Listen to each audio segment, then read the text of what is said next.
Hi. So today we're going to talk about uh, the different levels of analysis in ethics. So when we are studying ethics, and specifically for this course, public administration ethics, we're looking at the macro level, the meso level, and the micro level. Now the macro level deals with more intellectual and historical societal concerns. So when we think of ethics on the macro level, you're thinking big picture, um, American culture in this case. Uh, what are the ethical concerns behind things that are culturally significant? When we think about the meso level, and much of public administration ethics focuses on the meso level because the meso level is organizational. So the uh, the organizational concerns are different than the big picture concerns and different than individual level concerns. So when we talk about organizations, we specifically to the bureaucracy, we could talk about the Department of Homeland Security, or we could be talking about the military, um,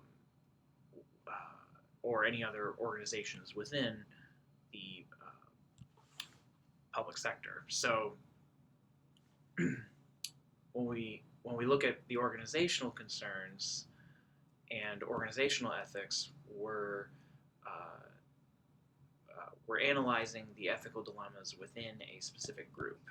So uh, the the organizational ethics within your public school system, or uh, the uh, the ethics in your city management. So this is about the organization, not necessarily individuals. It's about the organization as a whole, and this is where we get organizational uh, ethics codes.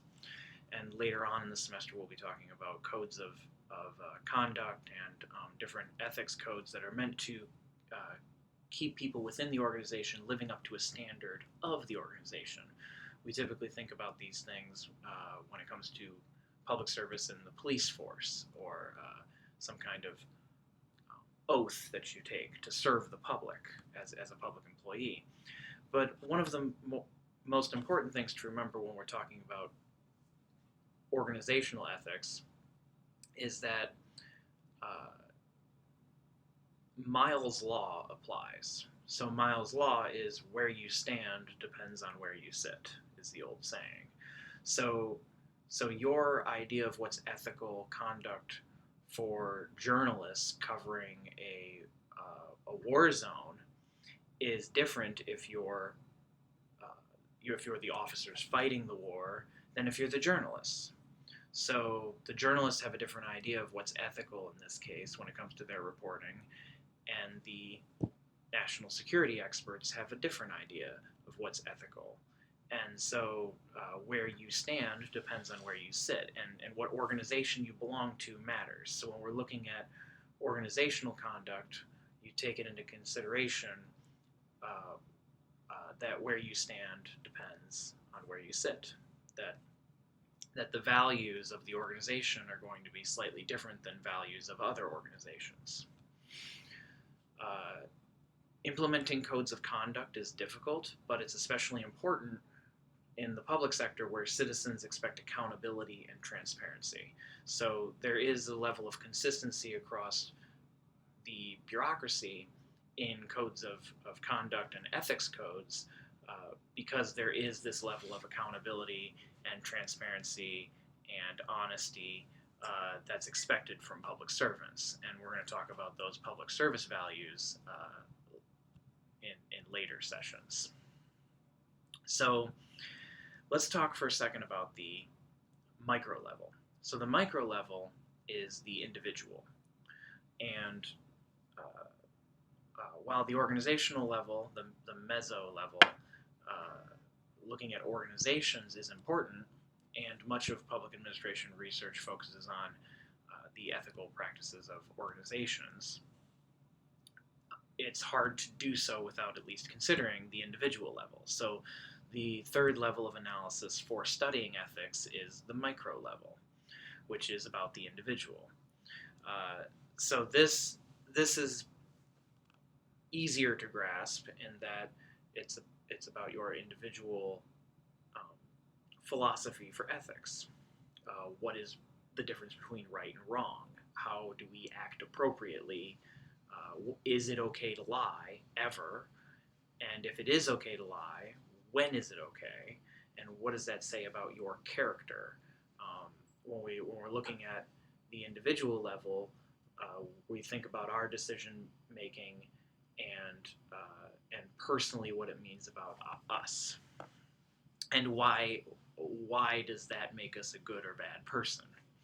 So one of the things when it comes to interaction between the organizational and individual, or the meso and micro, is oftentimes organizations are looking for ethical congruence.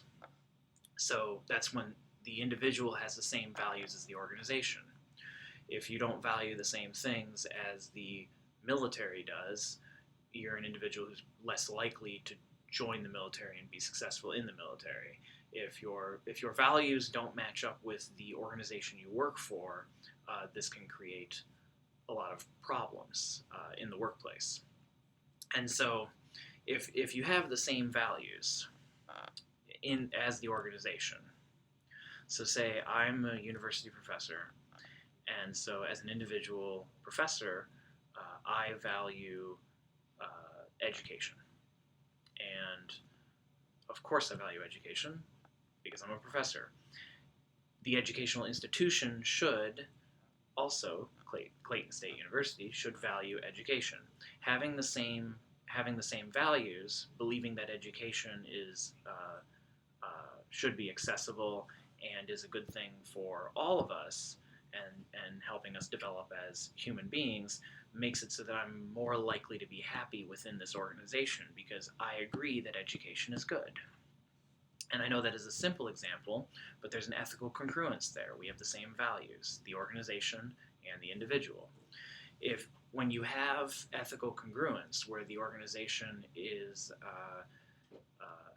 valuing the same things that the individuals within that organization do, then you have less turnover in the workplace, so you lose fewer employees, and you have higher job satisfaction, which means you have more productive employees who care about their work and are happy to be there.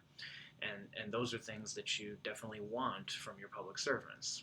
So we're going to talk a lot in future sessions about the interaction between the meso level and the micro level, our individual ethics and the ethics of organizations, and